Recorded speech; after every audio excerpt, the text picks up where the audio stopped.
Hello, friends. War is like a pot of stew. It simmers, it bubbles, and then someone forgets to take it off the fire. That's what June 1775 felt like in Boston. After Lexington and Concord, both sides were glaring at each other across the city, muskets in hand and tempers flaring. Now, when people talk about Bunker Hill, here's a fun twist. The famous battle didn't even happen on Bunker Hill. Most of the action took place on nearby Breed's Hill. Anyway, let's rewind. The British controlled Boston. The colonists, now calling themselves the Continental Army, surrounded the city. They heard a rumor, well, more like a loud whisper, that the Redcoats were planning to break out and take the surrounding hills. The Patriots' response? Beat them to the top. So one moonlit June night, colonial troops under Colonel William Prescott, armed with shovels, grit, and very little sleep, snuck up to Breed's Hill and started digging. By dawn, they'd built a rough fortification that said, "Hello, yes, we do mean business." When the British saw this, their reaction was somewhere between absolutely not and hold my tea.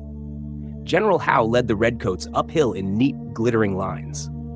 Now, this made sense in European warfare. Order, discipline, drums. But it was a little like wearing ballroom shoes to a mud wrestling match.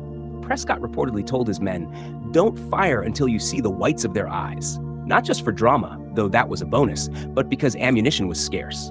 Every shot had to count. The first British charge? Blasted back. The second? Same story. Muskets cracked, cannons roared, and Redcoats fell like dominoes on cobblestones. The third time? Well, that's where the powder ran out. The colonists, outnumbered and outgunned, had to retreat. It was a tactical British victory.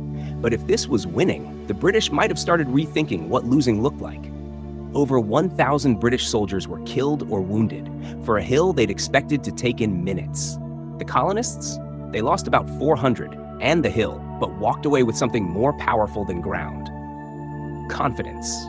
They'd stood toe-to-toe with the greatest army in the world and made them bleed for every inch. The world noticed. London noticed. Even King George noticed. And trust me, that man didn't notice much unless it was covered in gold leaf and tea. Back in the Patriot camps, the legend of Bunker Hill spread like wildfire. Farmers who had never left their villages now had names whispered like heroes. "We didn't win," they'd say, "but we didn't break." There's even a little fun in the aftermath. General Gage, the British commander, reportedly said, "Another such victory would have ruined us." Oops. And in the rebel ranks, unity was starting to form.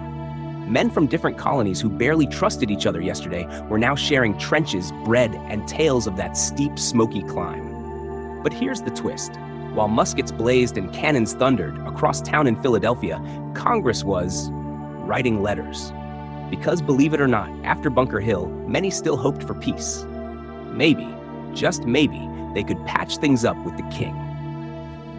So next time, we'll open the most desperate love letter in American history and watch what happens when one side reaches for an olive branch and the other picks up a sword.